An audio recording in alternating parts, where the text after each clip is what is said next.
10h04, quase 10h05, acontece na próxima quinta-feira no Sindicato dos Jornalistas aqui do estado a sessão comentada do documentário Relatos de um Correspondente da Guerra na Amazônia. Produzido pela Repórter Brasil, o filme é uma homenagem a Dom Philip, jornalista inglês, você se lembra, assassinado em uma emboscada no Vale do Javari junto ao indigenista Bruno Pereira.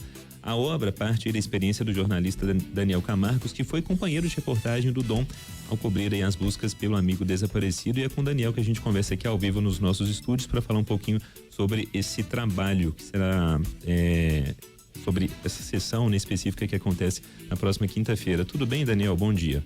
Bom dia, Lucas. Bom dia, Luciana. Bom dia, Murilo. Bom dia, bem-vindo. Daniel, eu queria que você falasse um pouquinho sobre a obra e que tem todo um caráter até emotivo, sentimental, até pela sua proximidade, portanto, com o Dom, né?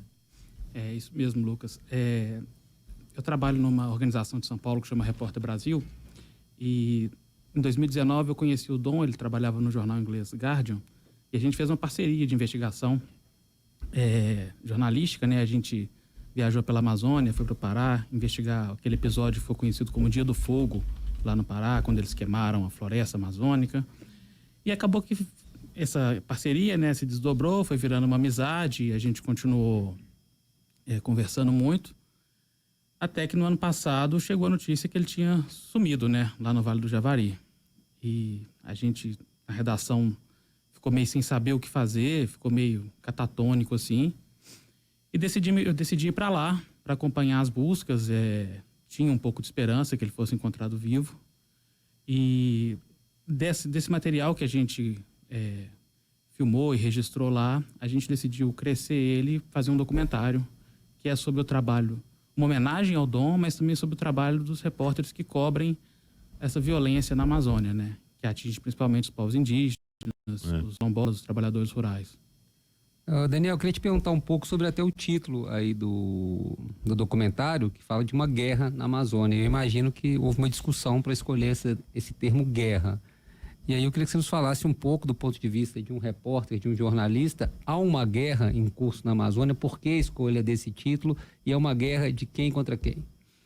Eu acho, Murilo, que mais do que do ponto de vista do repórter, do jornalista, essa guerra existe quando a gente se aproxima e tenta entender o ponto de vista dos indígenas, dos ribeirinhos, das pessoas que estão lá sendo atacadas. Assim. É uma guerra contra a Amazônia, contra os recursos naturais e contra essas pessoas que, de uma certa forma, são guardiões, guardam esses recursos naturais. Né? Principalmente, no caso da Amazônia, são os povos indígenas, que têm grandes áreas protegidas, né, que são as terras indígenas, e eles sofrem esse ataque constante, assim, por atividades como garimpo, como exploração ilegal de madeira, como soja e pecuária, principalmente.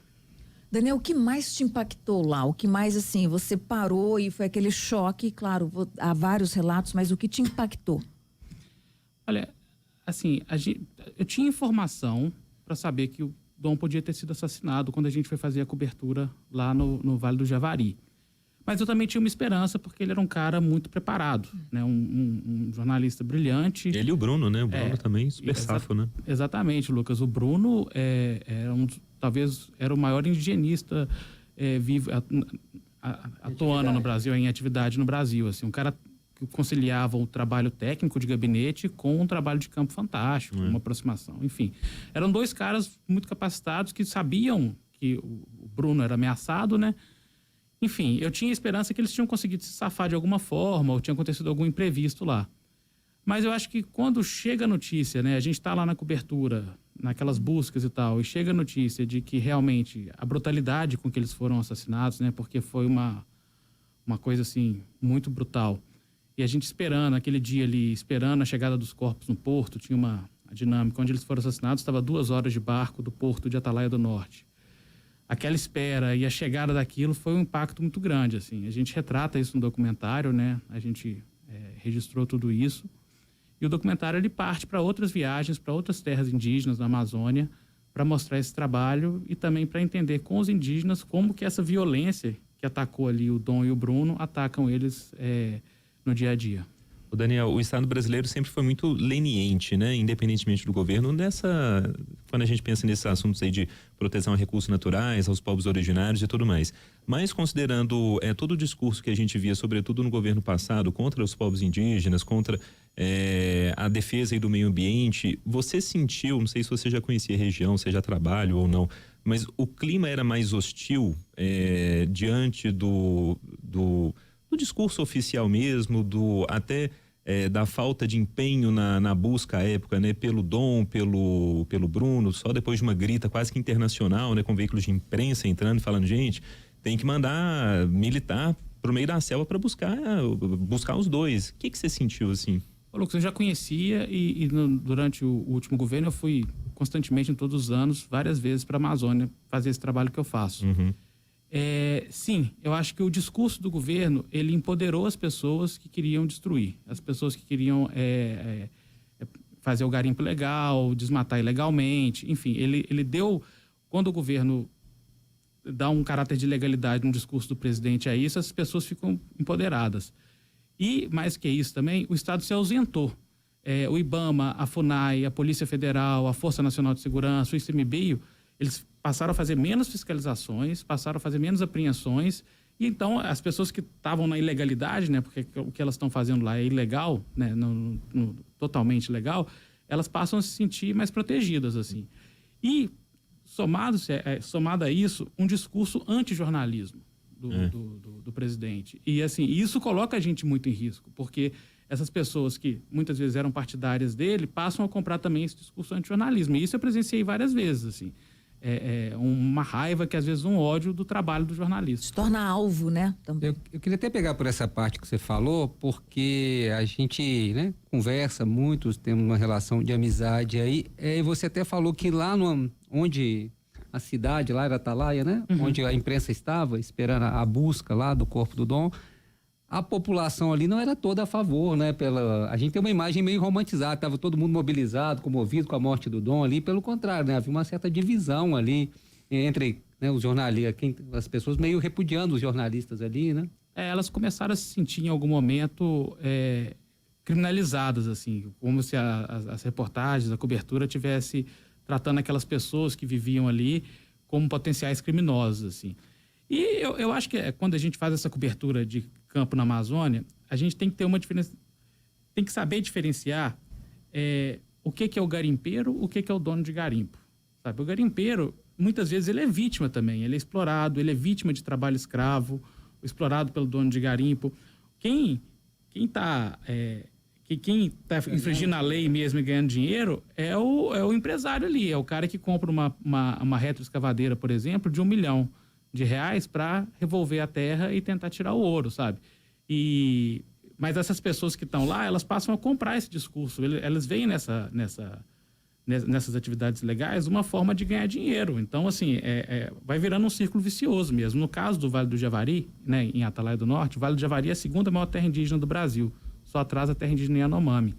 E lá tem quase mais de 20 povos indígenas, vários deles são isolados, que nunca tiveram contato ou de recente contato. Lá é um santuário ecológico e as pessoas invadem a terra indígena para pescar, né? Para pescar e caçar. Esse que era o objetivo. E várias pessoas da cidade, tanto de Atalaia do Norte, como de Benjamin Constant, que é lá perto, e também agora me fugiu o nome da outra cidade, de Tabatinga, vão àquela região, invadem não só as pessoas da cidade, mas de toda a região, vão lá para fazer a pesca ilegal. E é uma região de tríplice fronteira, né? Do outro lado do rio você tem o Peru e do outro lado, um pouco pro outro lado, você tem a Colômbia. Uhum. Daniel, o que mudou de fato após os assassinatos, né? Houve um recuo de jornalistas que trabalham com a investigação, que mostram ali o que de fato acontece, o que mudou de lá para cá no que diz respeito à cobertura jornalística? Luciana, vou falar um pouco do meu caso, assim. A gente continua fazendo, mas a gente já tinha no nosso trabalho adotando protocolos de segurança bem rígidos, assim. Eles passaram a ficar muito rígidos, e às vezes beirando a paranoia, assim, o que é ruim, porque às vezes te paralisa na hora que você quer fazer o trabalho. Mas a gente passou a tomar muito cuidado com quem fala.